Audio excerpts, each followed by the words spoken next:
આ વિડીયો દરેક માટે ઉપયોગી છે. ધોરણ 10-12 તો ખરા જ, પરંતુ જે વિદ્યાર્થીઓ મિત્રો ઇંગ્લિશ શીખવા માટે તત્પર છે તેમના માટે અગાઉ આપણે પાર્ટ 1 જેમાં simple present tense, simple past tense અને સિમ્પલ ફ્યુચર ટેન્સના પેસિવ વોઇસ જોયેલા. ત્યાર પછી પાર્ટ 2માં પ્રેઝન્ટ કન્ટિન્યુઅસ, પાસ્ટ કન્ટિન્યુઅસ અને ફ્યુચર કન્ટિન્યુઅસના જોયેલા. અને આજે આપણે એવો જ અગત્યનો ટોપિક જે પાર્ટ 3 એટલે કે એક્ટિવ અને પેસિવમાં પરફેક્ટ ટેન્સના જોવાના છે. એમાં પ્રેઝન્ટ પરફેક્ટ, પાસ્ટ પરફેક્ટ અને ફ્યુચર પરફેક્ટ છે. એકદમ સરસ અને સમજી શકાય એક્ઝામ્પલ છે. દરેક પોઈન્ટ પર કેવી રીતે ચેન્જ થાય છે એક્ટિવમાંથી પેસિવ, એ મિત્રો ધ્યાન રાખવાનું છે. વિડીયો વચ્ચે સ્કીપ નહીં કરવા વિનંતી, કારણ કે ગમે ત્યારે ગમે તે સમયે અગત્યનો ટોપિક જે છે એની ચર્ચા થાય છે. અને અંતમાં તમને વાક્ય બનાવવા માટે આપેલ છે ત્રણેયના એક, જે આપ કમેન્ટમાં કરી શકો છો. કમેન્ટમાં એના જવાબ લખી શકો છો, જેથી કરીને આપનો કોન્ફિડન્સ વધારે ક્લિયર થાય. વધુમાં કે આ વિડીયો આપને સારો લાગ્યો હોય તો એમાં સબસ્ક્રાઈબ કરવાનું ભૂલતા નહીં, લાઈક, કમેન્ટ અને શેર. તો આજે આપણે શરૂ કરીએ છીએ active and passive part 3. Part 3માં આપણે શું સમજવાનું છે? Present perfect tense, past perfect tense અને ફ્યુચર પરફેક્ટ ટેન્સ. અગાઉ આપણે જોયું તે પ્રમાણે ક્રિયાપદને વોટ કે હુમ પૂછવાથી આપણને કર્મ મળે છે. આ પણ અગત્યનું યાદ રાખવાનું છે.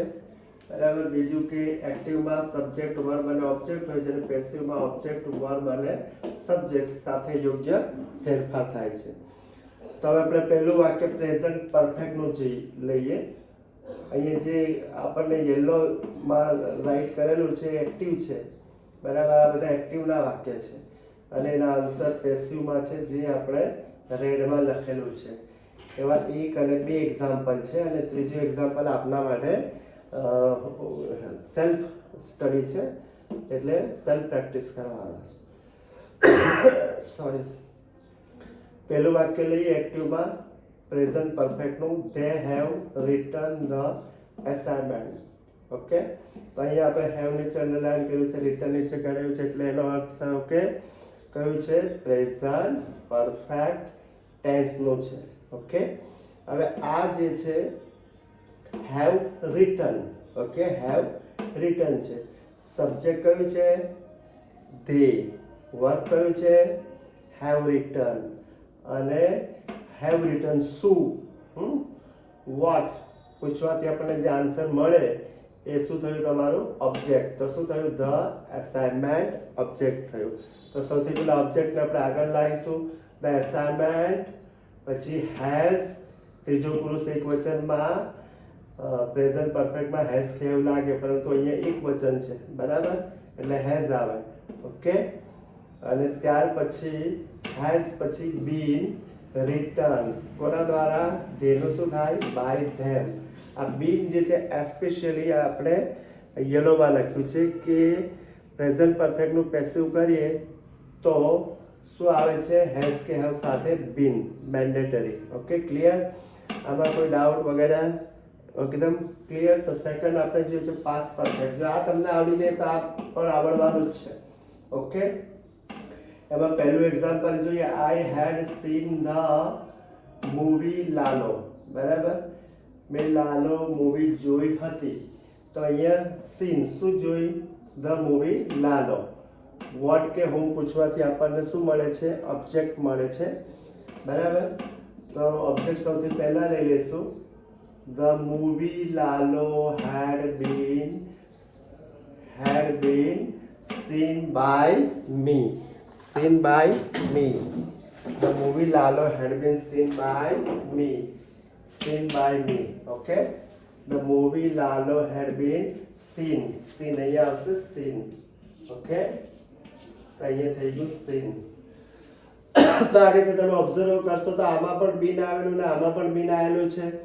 બરાબર. પાસ્ટ પરફેક્ટ ટેન્સમાં બેનિફિટ એ છે કે તમારે બધા સાથે હેડ જ લેવાનું છે, યાદ શું રાખવાનું? બીન. ઓકે. ત્યાર પછી છે future perfect. Okay. Future perfect એટલે પૂર્ણ ભવિષ્યકાળ. તો શું છે? બાય નેક્સ્ટ યર, આવતા વર્ષે, he will have purchase a new house. તો કયું વિલ હેવ છે? કયો કાળ બતાવે છે?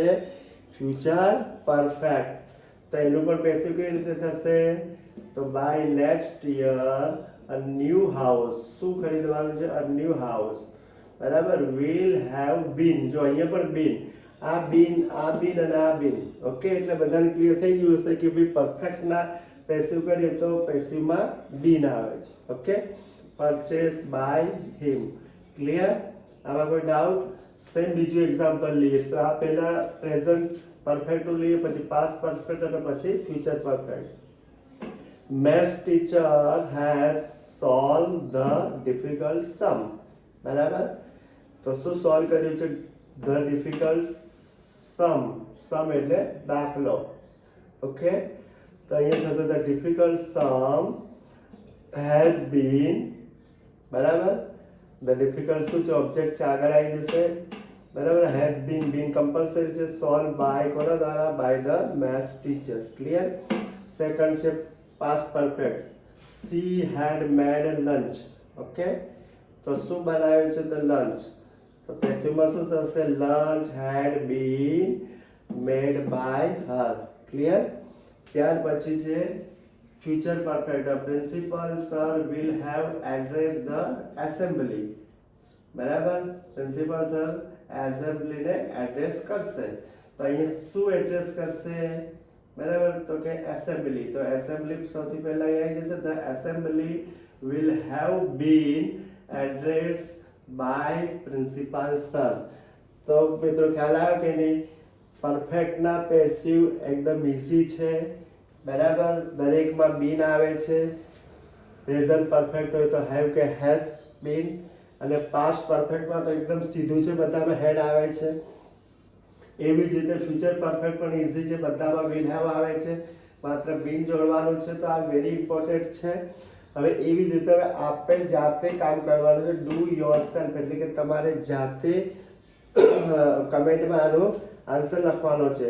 We have played cricket. તો તમારે અહીંયા પેસિવ કમેન્ટમાં બનાવીને જવાબ આપવાનો છે, જેથી કરીને અમને ખ્યાલ આવે કે કેટલા વિદ્યાર્થીઓ જે છે એ સારી રીતે પ્રેક્ટિસ કરી રહ્યા છે, એ અમને માહિતી મળે.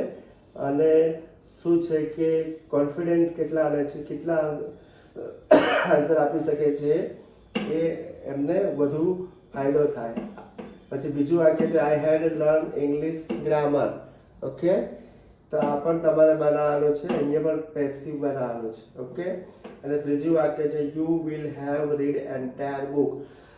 બરાબર. આ ત્રણ તમારે કમ્પલસરી બનાવો. બહુ સારું છે. બરાબર. અને કમેન્ટમાં આન્સર આપો. તો આ રીતે આપણે જોઈ શકીએ છીએ કે વોઇસ બનાવતી વખતે પરફેક્ટમાં હોય. બરાબર. પ્રેઝન્ટ પરફેક્ટમાં શું આવે છે? હેઝ કે હેવ. પેસિવમાં બીન લાગે.